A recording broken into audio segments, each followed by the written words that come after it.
जय Hind defence aspirants, स्वागत है त्रिशूल डिफेंस एकेडमी के यूट्यूब चैनल पे। अक्सर फीमेल एस्पिरेंट्स जानना चाहती हैं कि मिलिट्री नर्सिंग सर्विसेज की क्या रैंकिंग स्ट्रक्चर है, क्या ये ऑफिसर लेवल जॉब है या ये ओआर लेवल जॉब है। तो डिफेंस एस्पिरेंट्स मैं आपको बता दूं कि अगर आप फीमेल हैं और आप मिलिट्री नर्सिंग सर्विसेज के सपने देख रही हैं तो इससे अच्छी एंट्री कोई भी नहीं। जी हां, इतनी तादाद में फीमेल्स को लेना एज अ ऑफिसर लेवल, ये ही मिलिट्री नर्सिंग सर्विसेज की एक एंट्री है जो इतनी सीट्स फीमेल्स के लिए निकालती है। अव्वल बात, मिलिट्री नर्सिंग सर्विसेज मतलब फीमेल एंट्री ओनली। जी हां, हर साल 220 सीटें तो आएंगी ही आएंगी मिलिट्री नर्सिंग सर्विसेज में। क्यों आएंगी इसका भी रीजन समझा दे रहा हूं। क्योंकि ये शॉर्ट सर्विस कमीशन की जॉब है, यानी कि ट्रेनिंग खत्म होने के बाद 10 साल का ड्यूरेशन, एक्सटेंडेबल अप टू 4 मोर मतलब 14 ईयर्स तक आप जॉब कर सकते हैं। 14 साल बाद आप कंपलसरी रिटायरमेंट ले लोगे। अब जो पुराने वाले हैं वो चले जाएंगे, नए वाली वैकेंसी ऑन रहेगी। इसका मतलब हर साल मिलिट्री नर्सिंग सर्विसेज के तो जी फॉर्म आएंगे ही आएंगे। अब बात करते हैं दूसरे डाउट की कि क्या ये ऑफिसर लेवल जॉब है। तो बिल्कुल, military nursing services officer level job है। जी हां, ट्रेनिंग खत्म होने के बाद आपको लेफ्टिनेंट की पहली रैंक मिलेगी, जो national defence academy, officers training academy, Indian military academy के बाद पहली रैंक आर्मी में होती है। यानी कि आपको वो सारे सुविधाएं, वो सारे पर्क्स, वो सारे बेनिफिट्स, वो सारे मिलेंगे जो आर्मी के किसी ऑफिसर को मिल रहे हैं। क्यों? क्योंकि आपको भी उसी हैसियत से, उसी ओहदे से, उसी पोजीशन से देखा जा रहा है। बात करें ट्रेनिंग की, तो मिलिट्री नर्सिंग सर्विसेज की ट्रेनिंग के दौरान आपको स्टाइपेंड मिलता है 8,000 रुपए महीने का।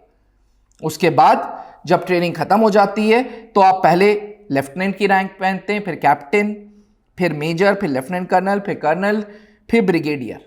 बहुत कम चांसेस होते हैं कि इसके ऊपर मेजर जनरल का रैंक मिले।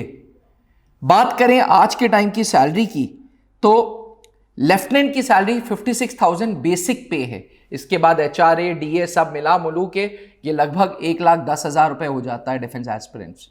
कैप्टन की बेसिक पे 61,000 है, मेजर की 69,400 है, लेफ्टिनेंट कर्नल की 1,21,200, कर्नल की 1,30,600 और ब्रिगेडियर की 1,39,600। ये बेसिक पे है। इस पे HRA, DA और सारे जो बेनिफिट सरकारी इंप्लॉय वाले हैं वो सारी चीजें अलग। डिफेंस एस्पिरेंट्स लेफ्टिनेंट के बाद कैप्टन, कैप्टन के बाद मेजर, इसके बाद मिलिट्री नर्सिंग सर्विसेज में जो प्रमोशंस हैं वो आपके अपने हाथ में, क्योंकि आपको प्रमोशनल एग्जामिनेशंस देने ही देने हैं। प्रमोशनल एग्जामिनेशन देने के बाद आपको लेफ्टिनेंट कर्नल, कर्नल और ब्रिगेडियर की रैंक मिलती है। हर एक मिलिट्री नर्सिंग सर्विसेज के ऑफिसर को convince allowance, dearness allowance, lodging allowance, general maintenance allowance, annual leaves 2 महीने की, कैजुअल लीव्स 20 दिन की, लीव्स जो आप एनकैश कर सकते हैं वो, LTC, rail travel concession, free hospital facilities, low rate पे home loans, canteen facilities, rations और यूनिवर्सिटी पेमेंट्स अगर आपको कोई टेक्निकल एजुकेशन पढ़नी है तो। यानी कि सरकार के आप बिल्कुल बेटियों की तरह रहेंगी। जी हां, गवर्नमेंट के एक्सपेंस पे आप सारे खर्चे करनी है। डिफेंस एस्पिरेंट्स अपने आप में बहुत ही इंपॉर्टेंट और बहुत ही औहदे वाली जॉब मिलिट्री नर्सिंग सर्विसेज हर एक फीमेल एस्पिरेंट की किस्मत में नहीं, क्योंकि मिलिट्री नर्सिंग सर्विसेज अब नीट के थ्रू है। अगर आप भी फौज में अपने आप को मिलिट्री नर्सिंग ऑफिसर के रूप में देखना चाहती हैं तो आज ही त्रिशूल डिफेंस एकेडमी ज्वाइन करें। त्रिशूल डिफेंस एकेडमी में शुरू से मिलिट्री नर्सिंग सर्विसेज की तैयारी हो रही है। 2017 से हो रही है, जब लोगों को पता ही नहीं था कि ये आखिर MNS होता क्या है। जी हां, तब MNS का अपना ही रिक्रूटमेंट प्रोसेस होता था।